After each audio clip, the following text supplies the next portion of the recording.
Bismillahirrahmanirrahim. Assalamualaikum warahmatullahi wabarakatuh. Oke, baik. Jadi kaki 8.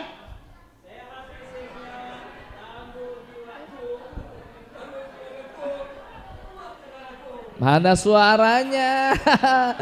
Kuat fisiknya, nanti triknya kayak gimana ya. Jadi relate banget sama tema, sama yel-yelnya dan nama pembicaranya juga. Oke, kuat fisiknya, 1, 2, 3. Tangguh jiwanya. Harmonis keluarganya. Kuat negaranya. Oke, together. Wahid Isnain Salasa. Jadi kaki 8.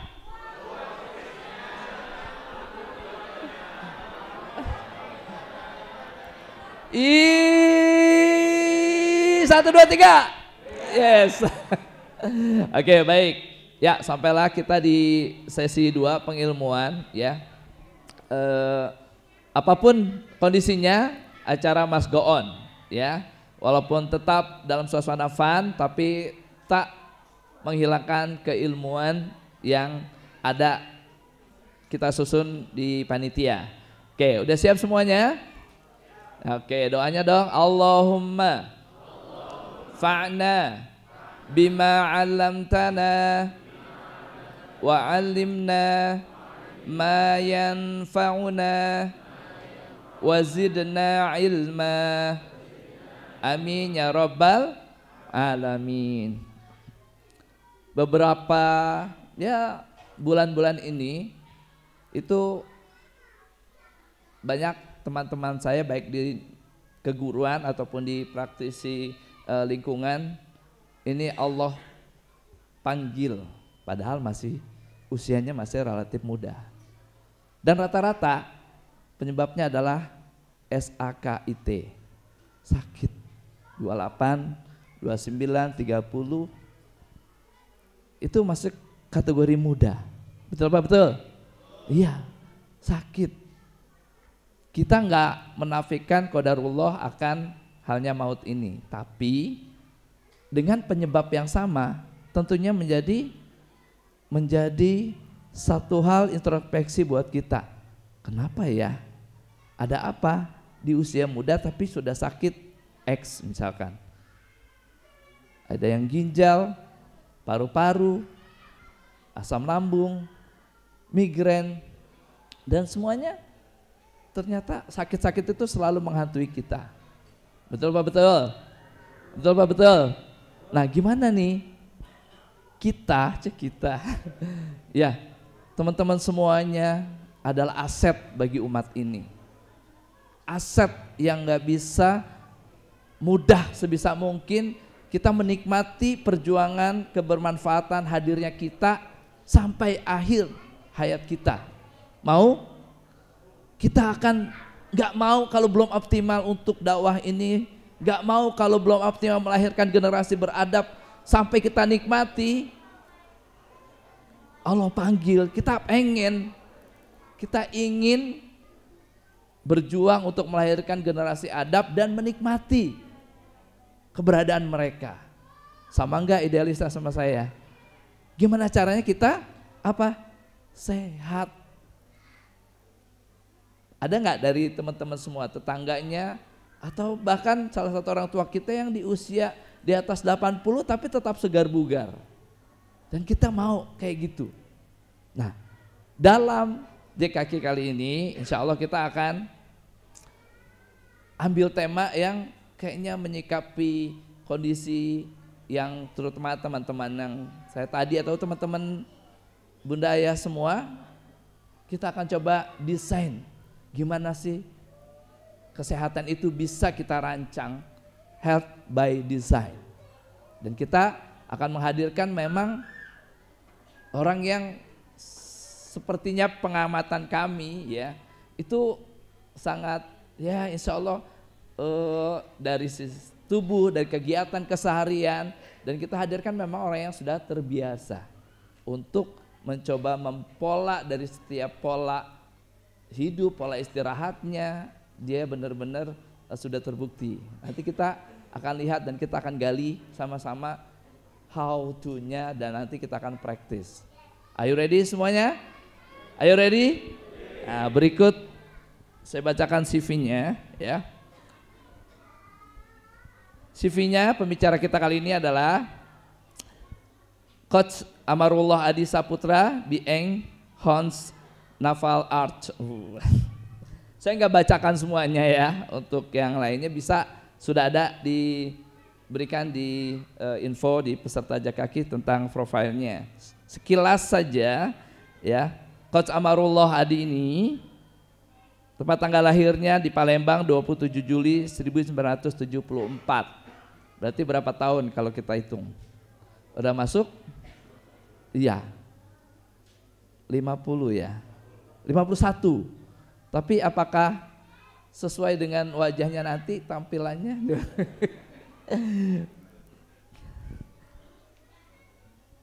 Coach Adi ini adalah seorang multitalenta yang telah berkecimpung sebagai profesional dalam berbagai bidang bisnis yang berbeda, diantaranya perkapalan, perminyakan dan gas, pembangkitan listrik, bahkan pertanian, perkebunan dan peternakan. Benar-benar multitalenta ya. Coach Adi adalah seorang yang haus akan ilmu dan berkontribusi kepada masyarakat. Kayak kita ya enggak? Ini sama, tapi ntar pola hidup dan lain sebagainya kita coba akan samakan grade-nya. Nanti akan dikasih tahu tips-tipsnya. Kontaknya 0811-857109. Dia siap untuk berbagi ilmu yang dia miliki, baik dari sisi bisnisnya ataupun di pola kesehatannya. Email amarullah.adi@gmail.com. Oke, nggak sabar rasanya sekarang jam berapa? Oke, 30 menit ke depan mungkin paparan, nanti kita akan gali lebih banyak bersama ilmu Coach Adi. Kita sambut dengan takbir. Coach Adi, kami persilakan. Takbir. Assalamualaikum Coach. Sehat Coach? Alhamdulillah, silakan Coach. Oke. Waktu dan tempat kami persilakan pada Coach Adi. Kami persilakan. Jazakallah khairan. Kak Jun, biasanya saya panggil Kak Jun dari dulu. Nggak tahu di sini Bang Jun.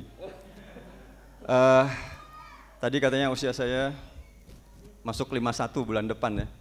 Tapi teman-teman kadang-kadang nggak nyangka 51 katanya. 49. Lumayan lah Pak, diskon dikit. Ada dua perkara yang perlu kita khawatirkan di dalam hidup kita ini. Di dalam hidup kita. Yang pertama, apakah kita sehat, apakah kita sakit. Kalau kita sehat, nggak perlu khawatir. Kalau kita sakit, ada dua yang perlu kita khawatirkan. Apakah kita akan sembuh ataukah makin parah. Kalau sembuh, nggak perlu khawatir. Kalau parah, ada dua yang perlu kita khawatirkan. Apakah akan off atau masih on? Kalau masih on, nggak perlu khawatir. Nggak perlu khawatir. Tapi kalau off, ada dua yang perlu kita khawatirkan. Dua lagi ya. Masuk surga, apa masuk neraka? Kalau masuk surga, nggak perlu khawatir. Kalau masuk neraka,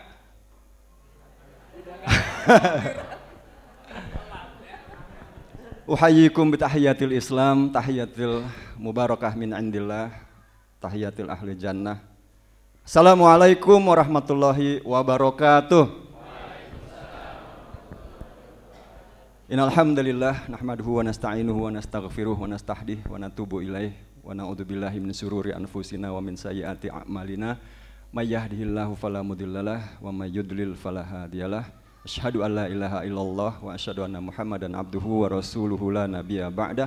Allahumma sholli ala sayyidina Muhammad wa ala alihi wa sahbihi wa man tabi'ahum bi ihsanin ila yaumiddin. Amma ba'du, Bapak dan Ibu semua, alhamdulillah, puja dan puji senantiasa kita panjatkan, syukur kita kepada Allah Subhanahu wa taala. Shalawat beriring salam semoga senantiasa tercurahkan kepada baginda Nabi besar Muhammad sallallahu alaihi wasallam. Tak kenal maka ta'aruf, tadi sedikit sudah disampaikan, saya biasa dipanggil Coach Adi. Biasanya kadang-kadang tema keluarga juga ya, tema family, kadang-kadang dipanggil Ayah Adi juga. Dulu nggak dipanggil Coach atau Ayah Adi, dulu tamat kuliah Pak dipanggilnya Pak Agus, alias agak gundul sedikit. Seiring waktu kerja dengan perusahaan asing di perminyakan dipanggilnya Robert. Saya tanya, why are you calling me Robert? Katanya, Robert is rontok berat. Habis itu di Jakarta banyak berteman sama orang-orang Arab, dipanggilnya Wahab katanya. Apalagi nih saya bilang, apalagi nih kok Wahab? Habis Wahab betul, wah habis betul katanya. Jadi siapa nama saya Pak? Robert. Ada yang Robert, ada yang Agus, ada yang Wahab. Baik, tema kita pada sore hari ini, siang hari ini, karena waktunya pendek, padahal ini tema apa? Materinya panjang. Tapi insya Allah kita akan ambil yang penting-pentingnya. Healthy by design. Jadi kesehatan, hidup sehat kita itu bisa didesain. Begitu juga dengan keluarga. Keluarga harmonis, keluarga sakinah, itu sebenarnya bisa by design. Enggak terjadi dengan sendirinya.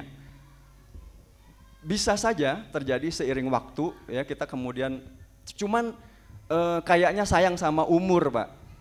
Sayang sama umur, nanti terlanjur banyak masalah karena kita tidak mendesainnya.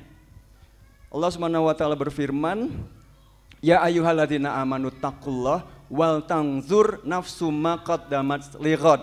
Wahai orang-orang yang beriman, bertakwalah kepada Allah dan hendaklah setiap kamu memperhatikan apa yang sudah disiapkan untuk esok hari. In other words, apa yang sudah kita persiapkan, desain kita untuk esok hari itu apa? Insya Allah bapak-bapak dan ibu-ibu semua teman-teman di sini sudah berusaha ingin mendesain seperti apa masa depan keluarga kita, anak-anak kita. Tapi apakah kita sudah secara sadar mendesain pola hidup kita? Karena apabila kita tidak secara sadar mendesainnya, maka mungkin secara tidak sadar kita mengikuti jalan yang atau pola hidup yang arahnya tidak sehat. Padahal tadi yang perlu kita khawatirkan itu cuma dua, sehat atau sakit. Ya. Nah jadi ini healthy by design. Saya akan skip banyak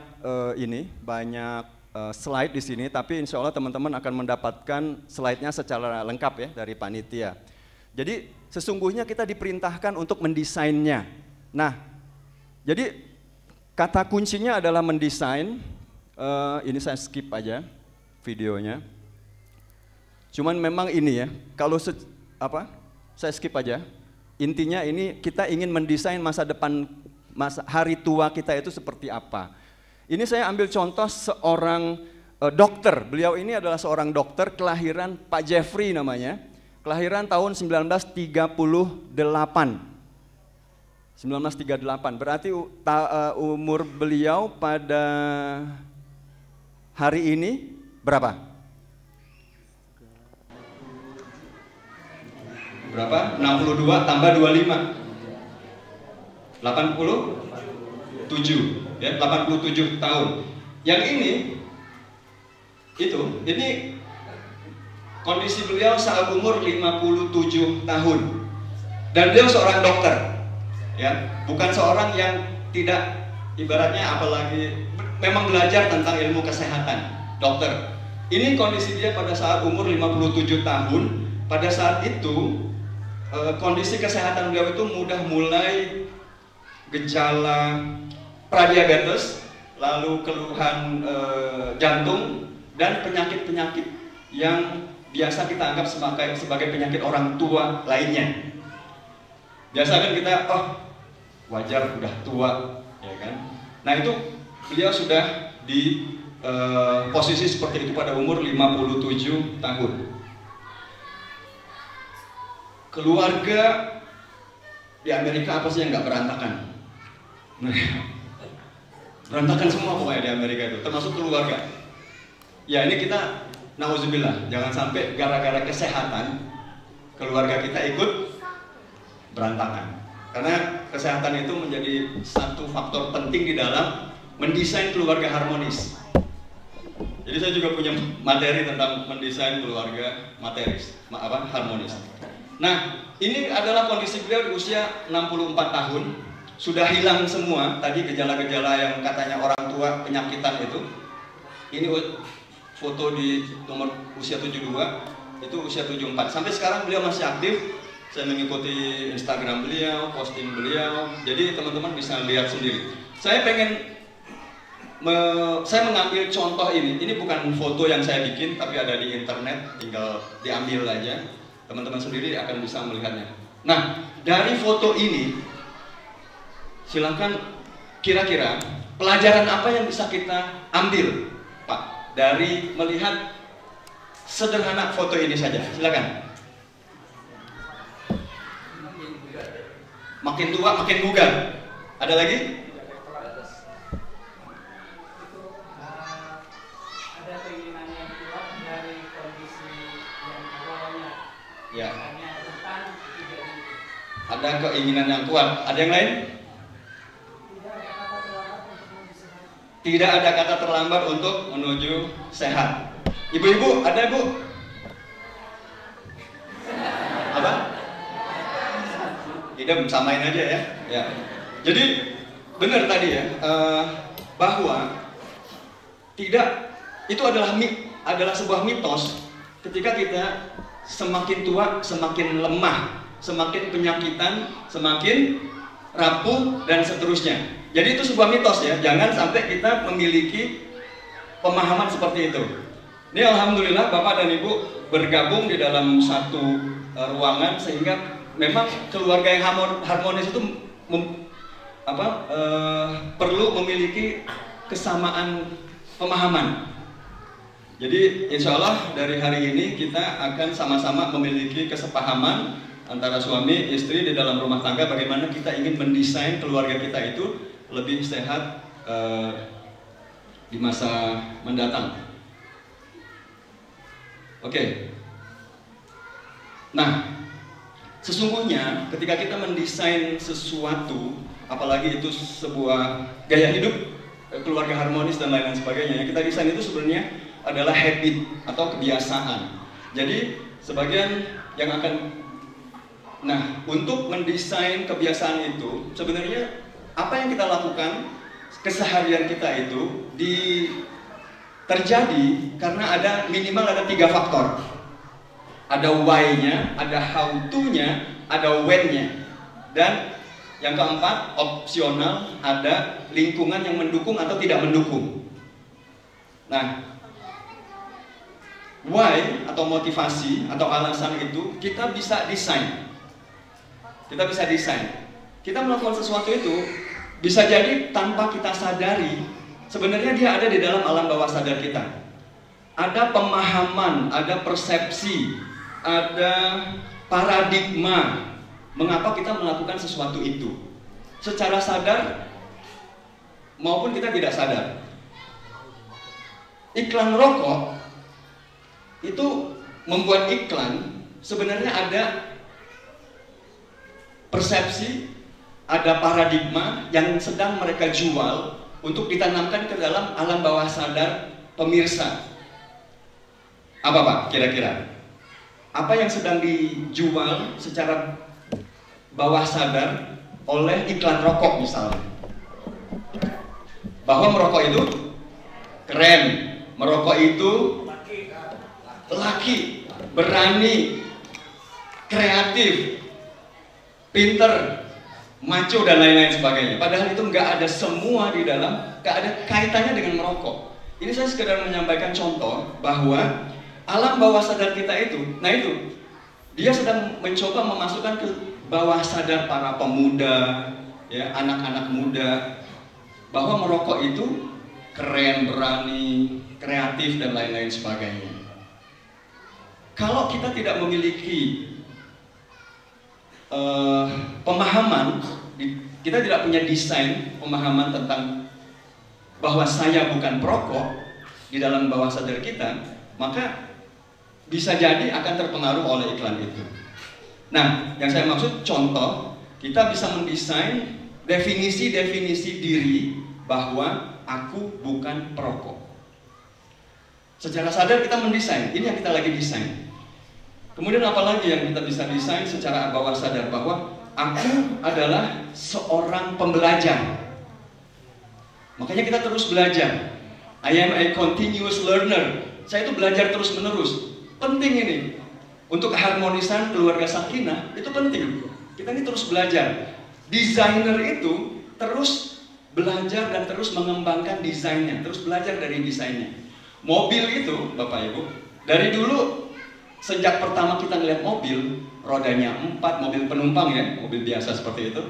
Rodanya 4, mesinnya di depan, ada tempat duduknya, ada setirnya dan lain-lain sebagainya. Dari dulu sebenarnya gitu-gitu aja. Tapi desainnya yang berkembang, kualitasnya yang terus berkembang. Kualitas engine-nya, bukan cuma engine-nya, kualitas efisiensi pembakarannya misalnya. Kualitas dari kelistrikannya, kenyamanannya, bahan bakunya, dan lain-lain sebagainya. Jadi desain itu adalah yang kita desain adalah kualitasnya dan tidak pernah berhenti. Jadi kita bisa memperbaiki kualitas kesehatan kita dengan bagaimana nanti caranya. Nah, yang selanjutnya adalah mengetahui, kalau tadi sudah punya, oh ya nanti kalau ada pertanyaan silakan dicatat dari sekarang supaya jangan lupa. Yang selanjutnya adalah how to-nya, mengetahui how to-nya. Habit itu tidak akan terjadi kalau kita nggak tahu bagaimana caranya.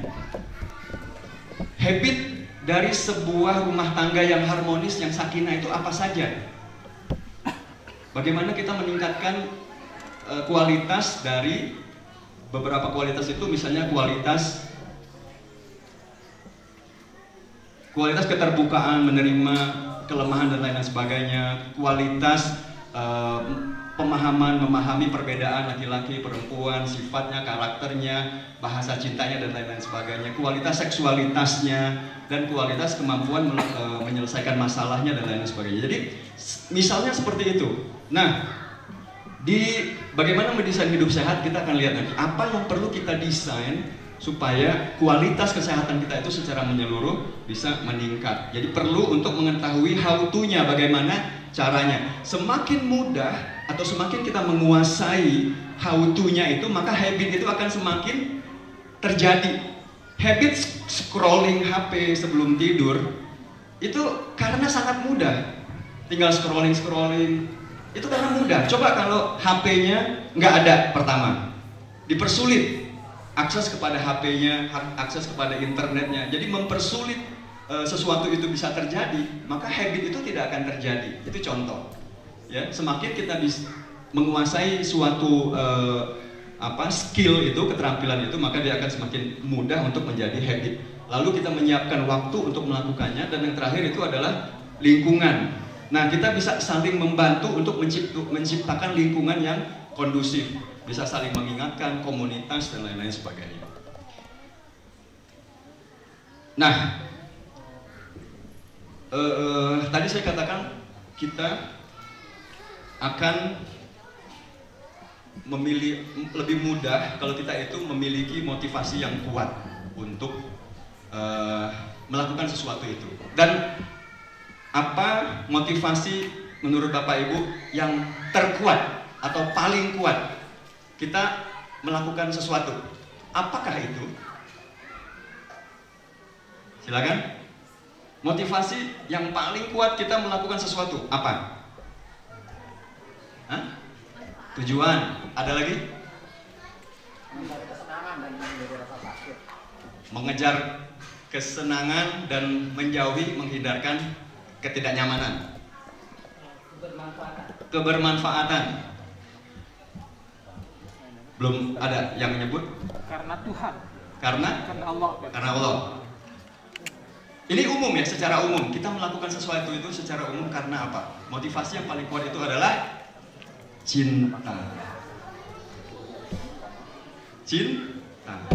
Seberapa kita mencintai anak-anak kita, kalau kita ingin yang terbaik buat anak-anak kita. Bagaimana kita mencintai Allah? Ya kan? Sehingga kita beribadah itu bukan karena sekedar menjalankan kewajiban. Bagaimana kita? Selanjutnya adalah mencintai diri kita sendiri sehingga kita akan menjaganya, memeliharanya dengan baik. Jadi sekarang pernah nggak Bapak Ibu menyampaikan kata cinta kepada diri Bapak Ibu sendiri? Pernah? Pernah. Gimana kata-katanya?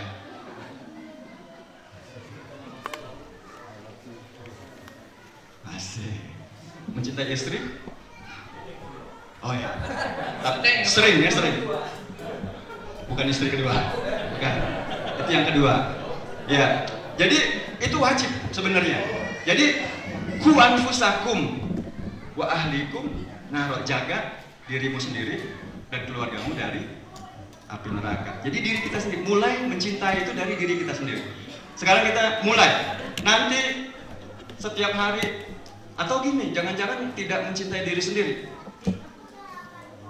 Karena keburu udah gimana gitu rasanya. Baik Bapak Ibu, kita coba pegang jantung kita. Jantung adanya di dada kiri. Mari kita menyatakan cinta kepada diri kita sendiri. Wahai diri, sungguh aku mencintaimu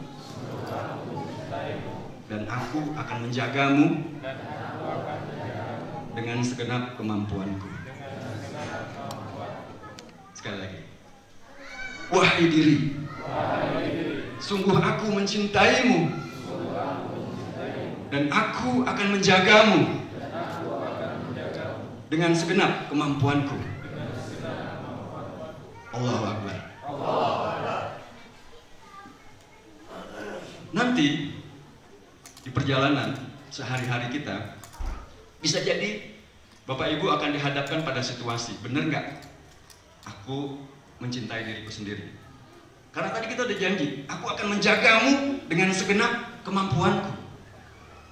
Setuju ya tapi ya? Setuju kan? Masa aku biasa aja sama kamu. Nanti kita akan ditanya kan, apa yang sudah kamu lakukan dengan matamu, dengan tanganmu, dengan kakimu, dengan lidahmu dan lain-lain. Kan kita akan mempertanggungjawabkan semua itu kan.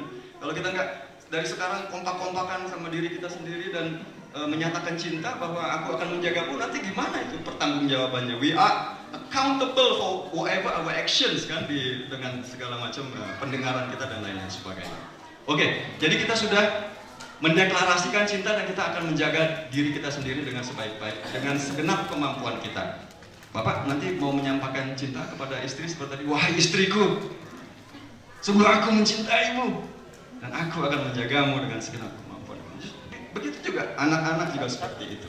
Nah, teman-teman sekalian, prinsipnya jadi gini, kan kita lebih sering belajar tentang hidup sehat itu dari mana? Kebanyakan itu dari iklan, dari komersil, dari info komersial.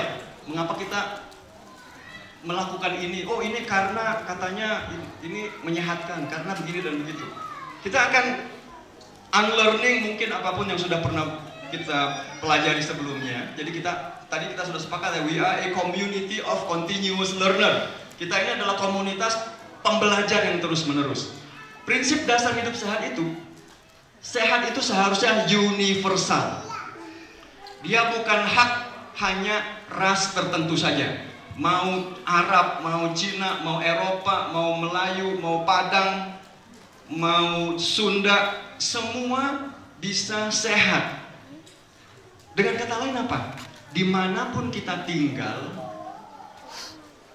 apapun makanan yang kita makan, seharusnya kita bisa sehat. Ini terbukti, ada 5 blue zone di dunia yang penduduk di daerah itu hidup lebih dari umurnya, banyak sekali yang usianya di atas 100 tahun dan sehat-sehat.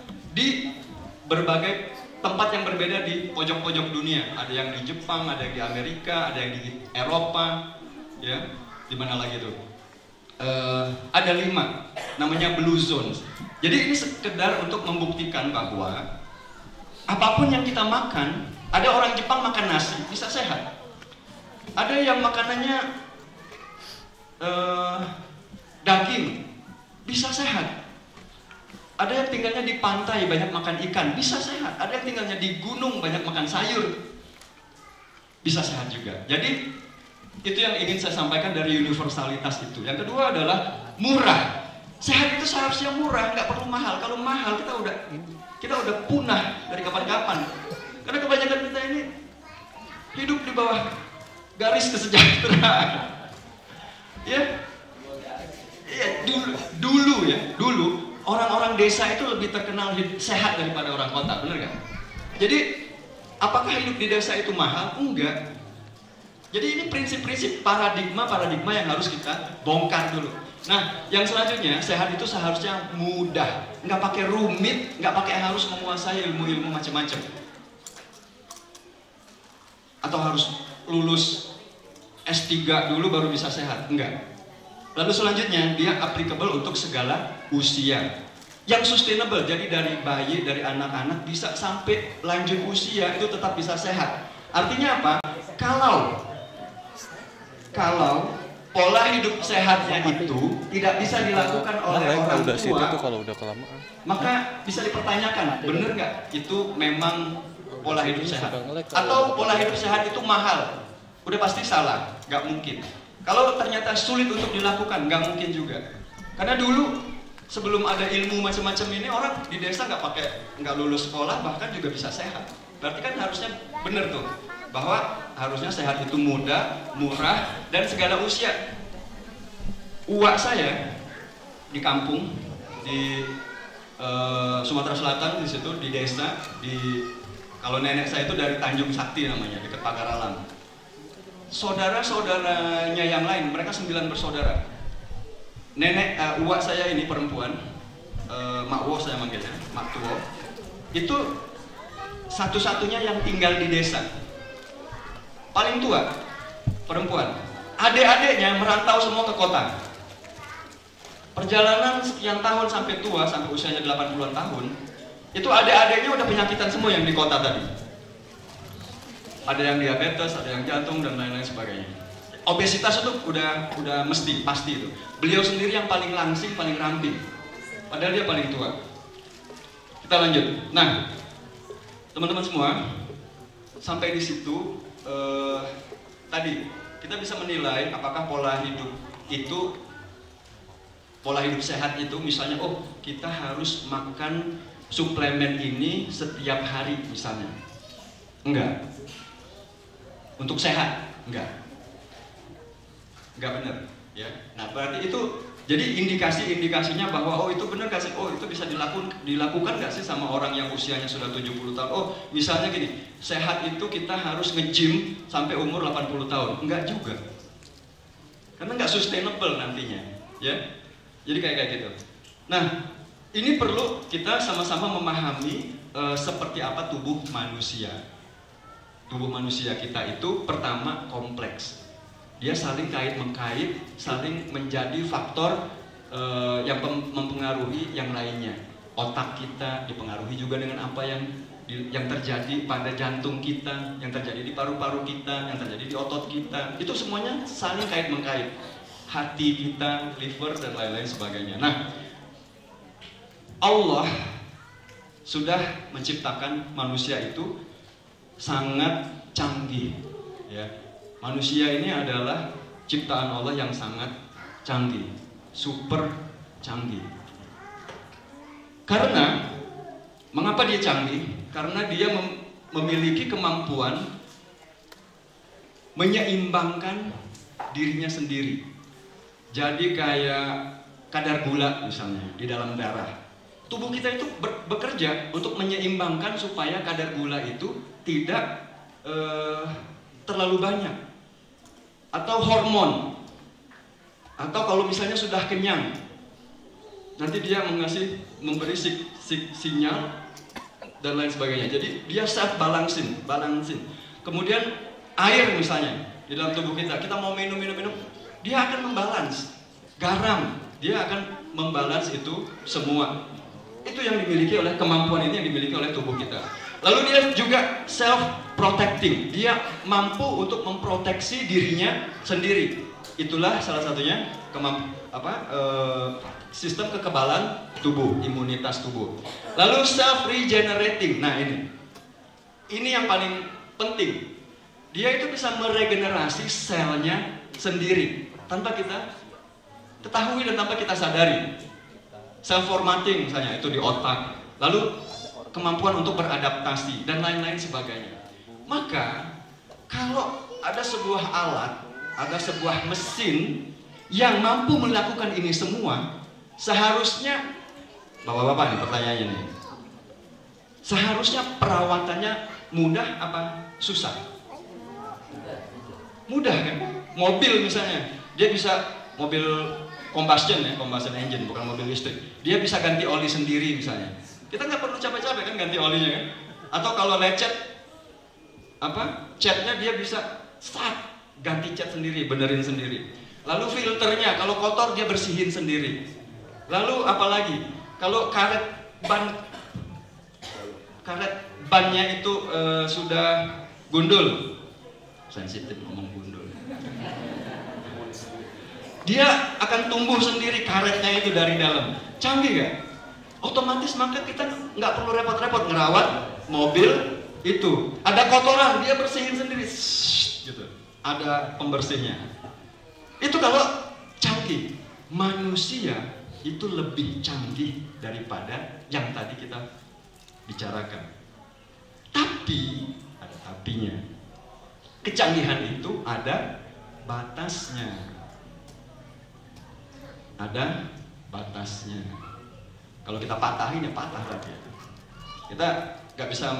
Ada yang tidak mampu kita lawan dari penciptaan kita ini. Salah satu misalnya gravitasi. Ya jangan ini juga ya, nekat terjun dari lantai 10. Ya udah pasti jatuh dan udah pasti berantakan lah. Jadi itu yang nggak bisa kita lawan.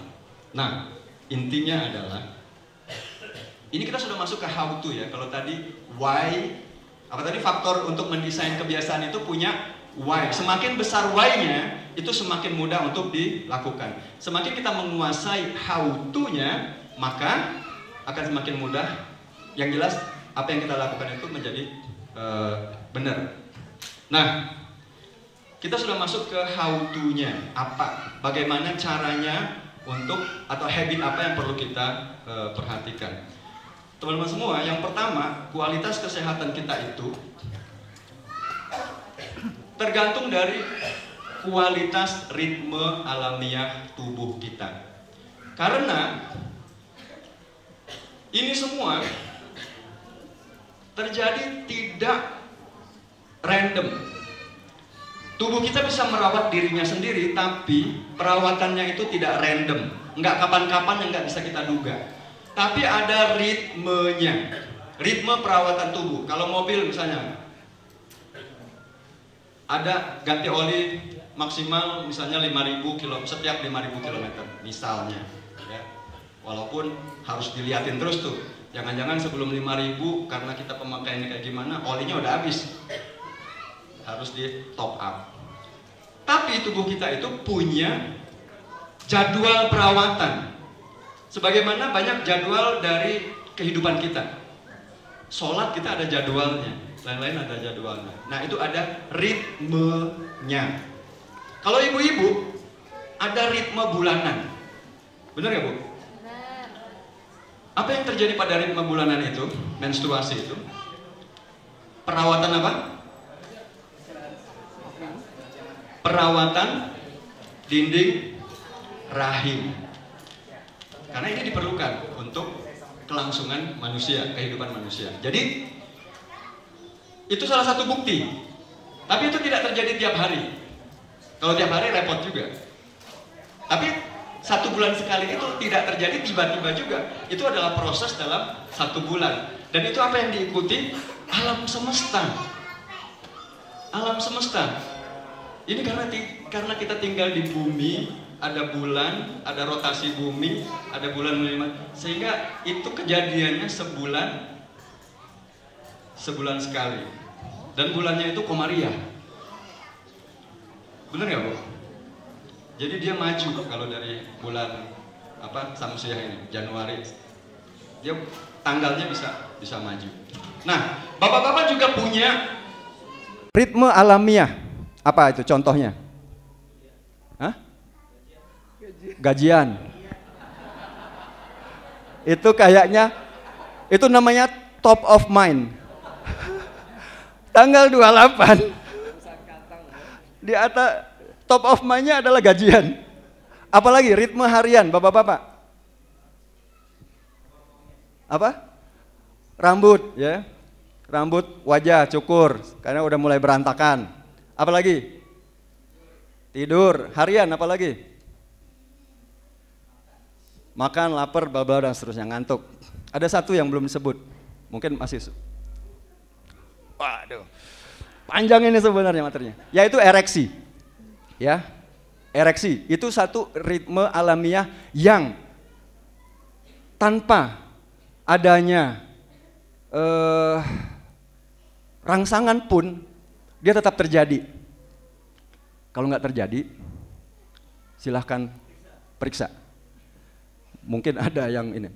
Ini saya hanya ingin menyampaikan bahwa ritme alamiah itu ada. Nah, kunci, lagi-lagi ini sangat mudah, nanti bisa di-exercise sendiri pikirannya, bener nggak orang di desa, orang di kota. Kunci dari kesehatan itu adalah seberapa ritme alamiah tubuh kita itu sesuai dengan tubuh manusia seharusnya. Manusia adalah makhluk apa Bu? Sosial. Manusia adalah makhluk Allah. Manusia adalah makhluk hidup. Manusia adalah makhluk diurnal. Manusia adalah makhluk siang. Oke. Bu, manusia adalah makhluk sosial. Balik lagi. Manusia adalah makhluk siang, bukan makhluk malam, bukan makhluk nokturnal. Ya, secara umum makhluk hidup dikelompokkan dua, diurnal, nokturnal. Walaupun ada yang peralihan di antaranya. Nah, makhluk diurnal dengan makhluk nokturnal itu memiliki jadwal perawatan tubuh yang berbeda. Makhluk siang bekerja di siang hari, perawatan tubuhnya di malam hari.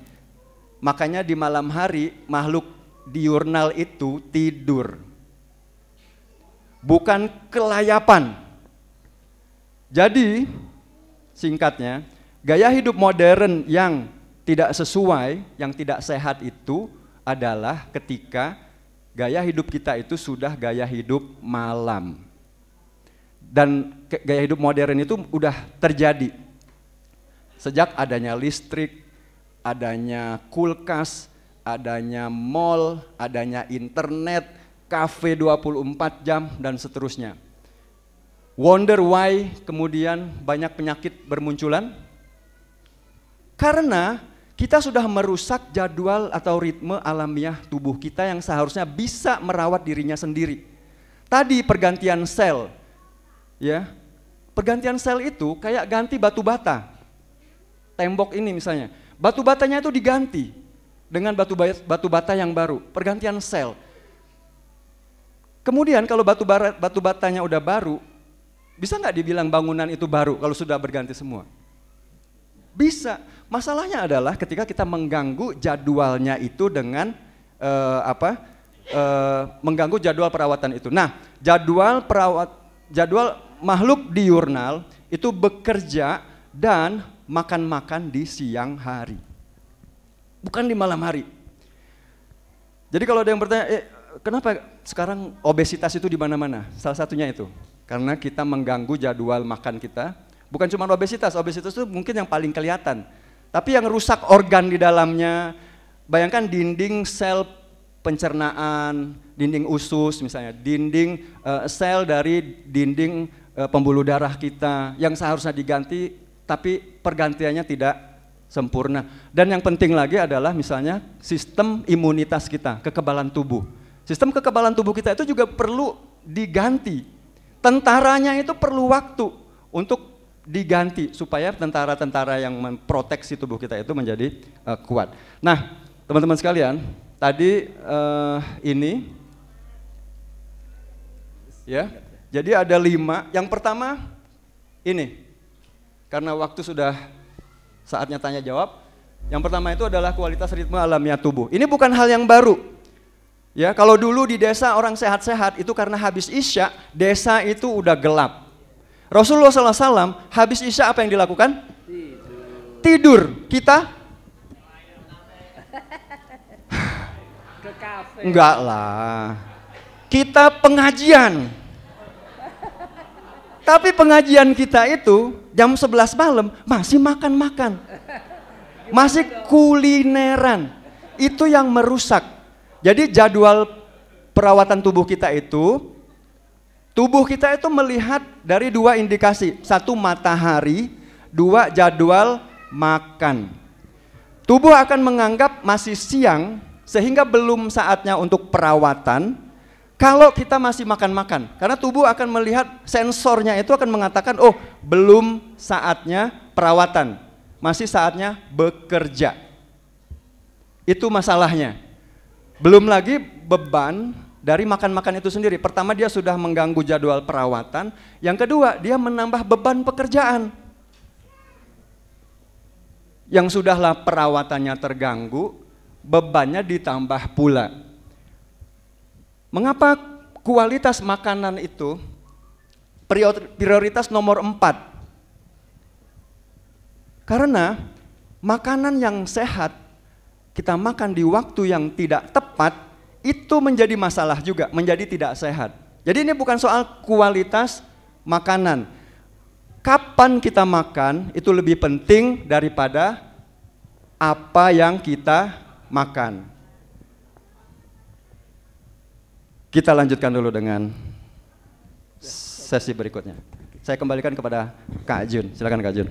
Baik, kita kasih plus, boleh plus takbir dulu deh. Kita kasih takbir untuk Coach Adi di sesi pertama. Takbir. Halo. Baik, terima kasih Coach Adi untuk pemaparan awal dan mungkin sangat singkat. Mohon maaf ya, karena waktu jua. Jadi beberapa file ya, slide yang memang sudah dipilih tentunya, pilih dan pilah yang lebih pas dan praktis terutama ya, kita pengennya yang praktikal untuk sudah disampaikan tapi belum mendalam. Oke, sekarang di 15 menit menuju asar kita perdalam lagi, silakan ada yang mau bertanya, memperdalam. Oke, 1, 2, 3 dulu ya, ya mudah-mudahan sama, 1, 2, 3 ya, dimulai dari ya yang berkaos hijau belakang, ya berkacamata. Nah. Ini berkacamata tanda sehat, Coach. Aku juga kacamata gitu ya. Oke, sebutkan nama. Assalamualaikum warahmatullahi wabarakatuh. Waalaikumsalam warahmatullahi wabarakatuh.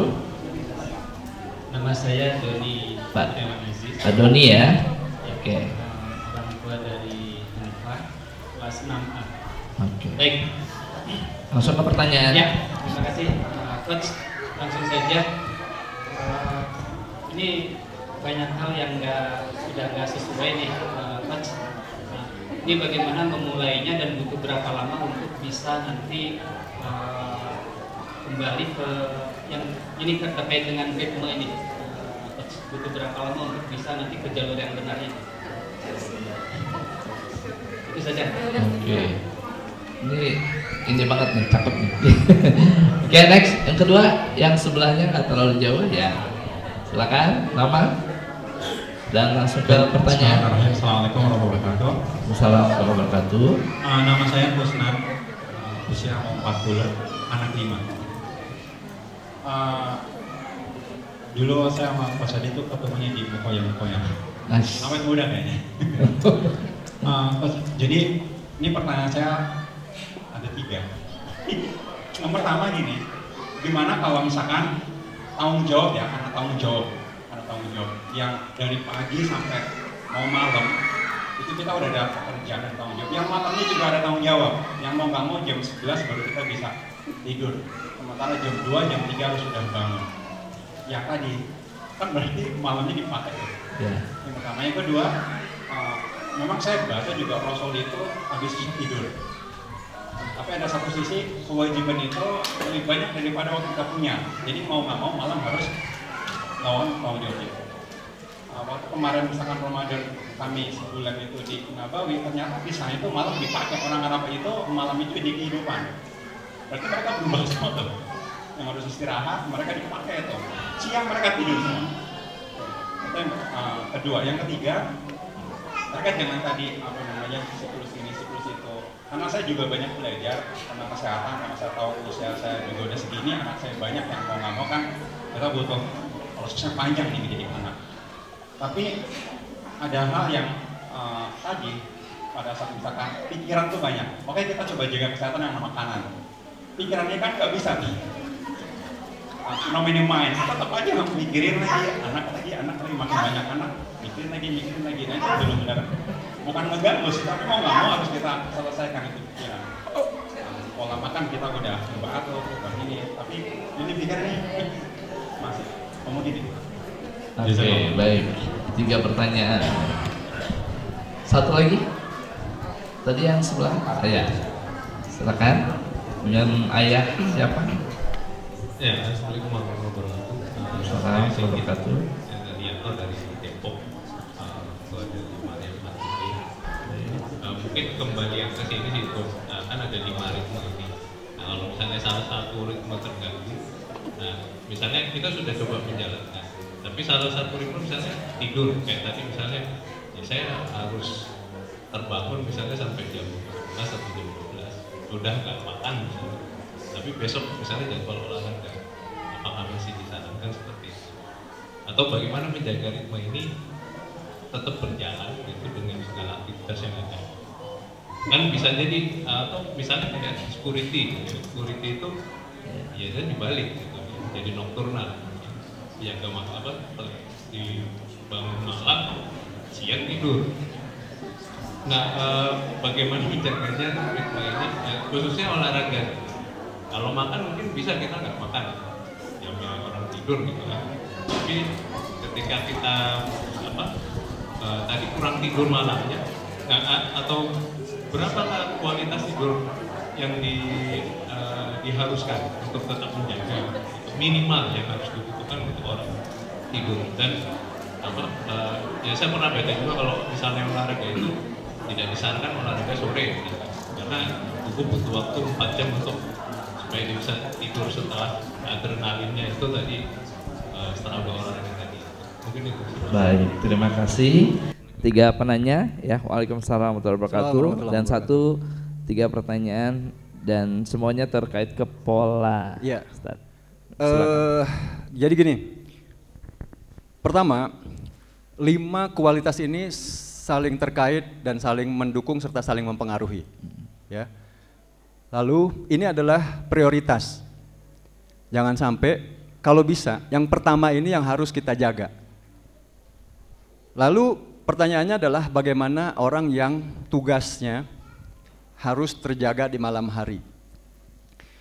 Sebenarnya ini juga gaya hidup modern. Shift malam, itu sebenarnya tidak alamiah juga buat manusia. Tapi ini adalah gaya hidup modern, ada pabrik yang beroperasi 24 jam, ada pekerjaan, ada transportasi yang tidak berhenti dan lain-lain sebagainya. Sebenarnya ini juga gaya hidup modern. Nah, kalau kita tidak bisa menghindari itu, minimal kita tidak ini yang terganggu akan jadwal atau kualitas tidur. Tapi jangan sampai mengganggu kualitas yang pertama. Jadi walaupun tugas malam, jangan dikasih beban juga pencernaannya dengan masih tetap makan-makan. Jadi udah, makhluk siang itu dari terbit matahari sampai terbenam matahari. Jadi usahakan kalau bisa, nanti kita di dalam materi ini sebenarnya ada, kalau bisa makan terakhir itu sebelum Isya udah selesai. Setelah Isya itu ibarat sebenarnya puasa, maksimal air putih. Jadi makanan yang paling sehat sekalipun, apa buah, apa sayur, atau apa, di malam hari itu jadi nggak sehat. Nasi goreng kambing kita makan jam 11 siang. Dengan kita makan nasi goreng kambing yang sama jam 11 malam. Bedanya apa? Jam 11 malam udah dingin, udah nggak enak. Bedanya adalah reaksi tubuh kita terhadap makanan itu. Enzim yang dibutuhkan untuk mencerna, listrik yang diperlukan untuk mencernanya, itu beda siang sama malam. Karena pada siang hari tubuh kita itu lebih kuat dan memang lebih disiapkan untuk menghadapi itu semua, menjalankan tugas-tugasnya. Di malam hari seharusnya enggak. Nasi goreng kambing tadi siang hari 1 jam selesai pencernaannya. Malam hari 3 jam belum tentu selesai. Karena tubuh tidak didesain untuk mencerna itu di malam hari. Selain itu kalori yang dibutuhkan oleh tubuh kita untuk bekerja di malam hari sebenarnya udah tinggal dikit. Kita kasih yang banyak, ujung-ujungnya disimpan, ditimbun, di lemak. Bapak-bapak lebih baik di perut, ibu-ibu di mana-mana. Iya, memang lebih menyebar, ibu-ibu lebih menyebar, bapak-bapak lebih ngumpul di perut. Nah, lebih bahaya lagi kalau dia disimpannya di dalam kerangka tubuh, ada di sekitar jantung, hati, lambung, usus, dan lain-lain sebagainya. Itu namanya visceral fat. Nah, jadi tadi, walaupun tugas malam, kerja malam, kalau memang bisa diganti, misalnya 3 malam atau ganti-gantian, itu tidak mengganggu yang pertama dulu. Jangan diganggu pencernaannya. Bagaimana bisa?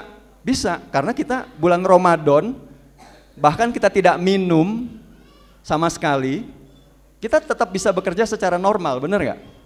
Bulan Ramadan. Nah, apalagi kalau di malam hari, hanya tidak makan-makan aja ya walaupun tetap bekerja, dan jarang juga sih, biasanya yang shift malam itu tidak seberat shift siang kan? Biasanya sih tidak seberat yang shift siang. Jadi tetap bisa dilakukan. Lalu penyesuaiannya kapan?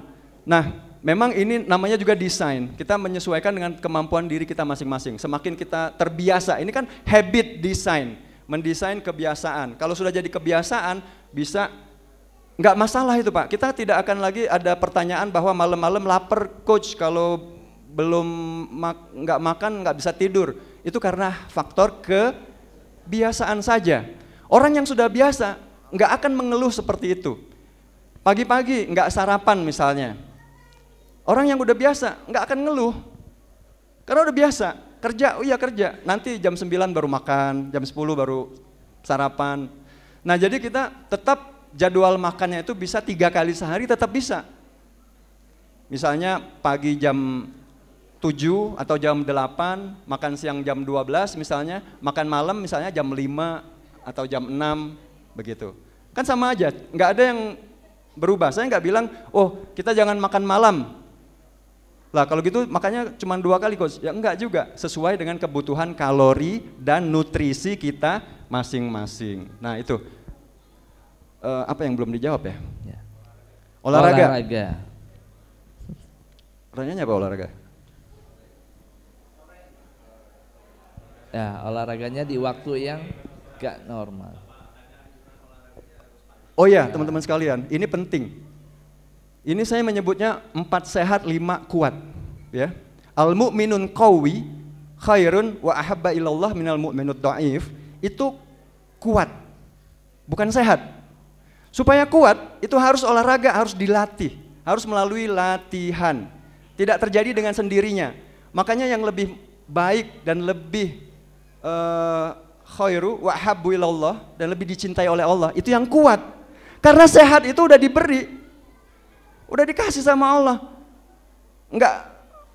Enggak lebih, karena yang lain juga dikasih semua. Tapi kalau kalian melatih diri kalian menjadi kuat, itu yang lebih baik dan lebih dicintai. Ada effort untuk menjadi kuat. Makanya agak terbalik kalau orang mengatakan sehat itu harus berolahraga tanpa memperhatikan 1, 2, 3, 4-nya. Ambruk, ujung-ujungnya kolaps juga. Cuman mengandalkan kualitas olahraga. Olahraganya misalnya tadi di malam hari yang saat itu seharusnya tubuh kita itu melakukan perawatan. Ini malah dipakai kerja, dipakai kerja keras lagi. Habis itu tubuhnya tidak dikasih kesempatan untuk merawat, mengganti sel-sel tubuhnya misalnya. Nah, itu berantakan. Sebenarnya tubuh kita itu kuat di sore hari itu memang di ujung siang. Jadi itu memang waktu yang terbaik, tapi intinya selama siang dari pagi sampai sebelum matahari terbenam itu adalah waktu yang baik untuk berolahraga atau beraktivitas. Dilatih aja mau kayak apa dan seterusnya. Jadi itu. Lalu yang selanjutnya ini banyak pertanyaan juga sebenarnya dari bapak-bapak maupun dari ibu-ibu. Bagaimana supaya lemak tubuh yang ada di badan kita ini bisa berkurang? Lemak itu adalah cadangan energi. Energi itu akan berkurang kalau dipakai. Tubuh kita memakai energi itu untuk dua. Ya, untuk bekerja, menjalankan itu. Di paling besarnya itu dipakai di dua organ. Satu otot, dua otak. Jadi kalau mau banyak membakar energi, itu olahraga sambil mikir. Karena dua-duanya. Ya, semakin berat pikirannya, semakin banyak energi yang dipakai. Nah, tapi kapan supaya cadangan lemak kita itu dipakai? Kapan bakarnya? Yaitu saat tubuh kita sedang tidak ada gula atau glikogen di darah. Jadi kalau olahraganya habis sarapan nasi uduk, lontong sayur dan lain-lain, yang dibakar itu bukan cadangan energi yang pada lemak, tapi yang baru dimakan. Nah, kalau kita sudah berpuasa jam 7 malam kita udah selesai makan-makannya, dan makan malamnya itu juga nggak berat, sehingga nggak kelebihan gula disimpan jadi lemak. Itu pagi-pagi sebelum kita sarapan, olahraga dulu. Supaya lemak, ini tujuannya membakar lemak. Tapi kalau sebelum olahraga kita sarapan dulu, yang dibakar sarapan. Makanya kok saya udah bolak-balik olahraga tapi nggak kempes-kempes coach? Ya karena timingnya. Yang dibakar teh manis, nasi uduk, nasi goreng, bubur ayam. Jadi lapar. Oke, itu sampai di situ dulu. Tapi satu coach yang dari pertanyaan Pak Kusnan nih tentang ya sebagai ayah ya, tentunya semakin banyak tanggungan kita, ya tentunya kita mikirin dan efeknya adalah konsumsi yang memang harus menunjang fisik kita untuk lebih fight lagi untuk anak-anak kita. Ini gimana tuh coach? Insya Allah tidak ada yang menghalangi kemampuan kita untuk produktif dan powerful dari sini. Nggak ada. Mau anak 7, anak saya 7, mau anak 5, nggak akan mengganggu atau menjadi excuse. Mungkin di sini yang pengaruh nih, kualitas emosional. Ya. Emosional. Gaya hidup modern kita itu, nah ini menjadi penting. Mengapa? Karena sebagian besar, bukan sebagian besar, yang bisa melakukan atau memproteksi diri kita dari kanker, dari racun, dari virus, itu adalah kemampuan internal tubuh kita, bukan dari luar, bukan dari obat. Yaitu sistem imunitas tubuh kita. Nah, yang paling terganggu sistem imunitas kita itu, kekebalan tubuh kita itu, sehingga dia akan atau tidak mempunyai tenaga untuk mendeteksi adanya kanker dan lain-lain sejak dini. Ini bahaya banget sebenarnya, karena di dalam regenerasi sel itu, tubuh kita itu kerjanya keras sebenarnya. Dia mereplikasi DNA, sebanyak itu, jutaan bahkan triliunan sel harus dilakukan. Maka ada kalanya terjadi error. Tapi error itu bisa diminimalisir atau dideteksi, diatasi oleh sistem imunitas tubuh kita. Yang paling terganggu dengan kualitas emosional ini adalah sistem kekebalan tubuh. Kemampuan itu. Selain dia juga akan mengganggu kualitas yang lainnya. Coba kalau lagi stres, tidur enak nggak? Sebelum tidur berantem dulu. sama sama pasangan, sama istri. Mengganggu yang lain-lainnya. Besok paginya jadi nggak fresh, sebel. Mau olahraga abis itu kayaknya kecil, kecuali kalau sudah jadi habit.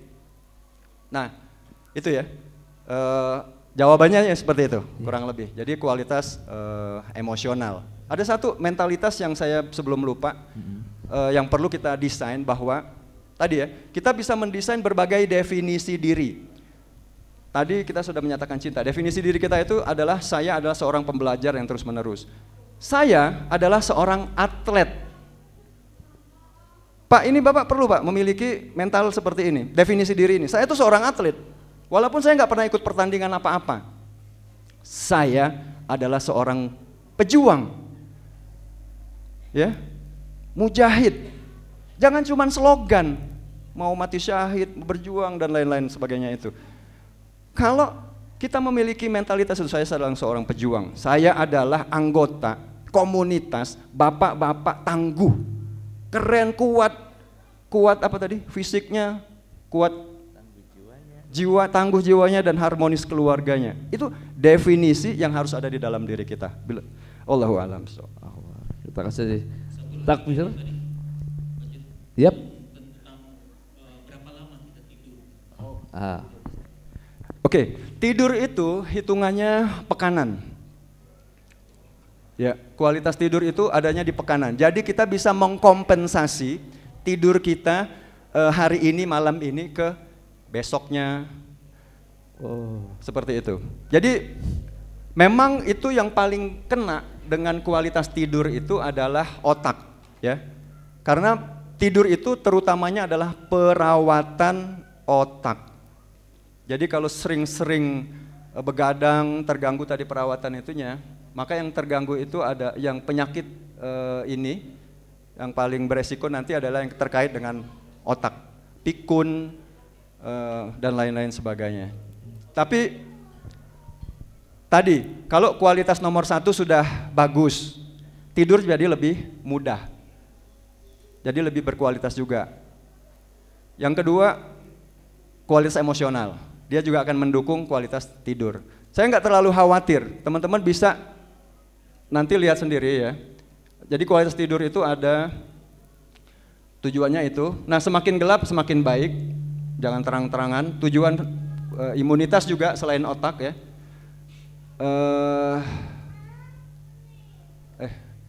Ya, saya tidak mempersulit, ya, nggak memperrumit. Kenapa kita butuh tidur dan lain-lain itu, tapi di tidur itu terjadi adalah fasenya itu ada berganti-ganti. Dari resting, light sleep, deep sleep, sama REM sleep, REM itu, rapid eye movement tidur itu memiliki fungsi yang berbeda. Itu kecanggihan tubuh lah. Kita tuh nggak tidur selamanya deep sleep gitu, kayak tidur nyenyak itu enggak. Sebenarnya terjadi perbedaan-perbedaan fase. Dan itulah kecanggihan perawatan otak. Kalau orang IT, dia bagaimana kita mereformat hard disk gitu, itu ada fase-fasenya di otak kita. Itu kecanggihannya. Nah, cuman tadi sebenarnya tiap orang bisa berbeda-beda kebutuhan tidurnya, walaupun ada saya jadi lupa, ada berapa cycle tidur itu dalam satu pekan. Tapi saya nggak khawatir.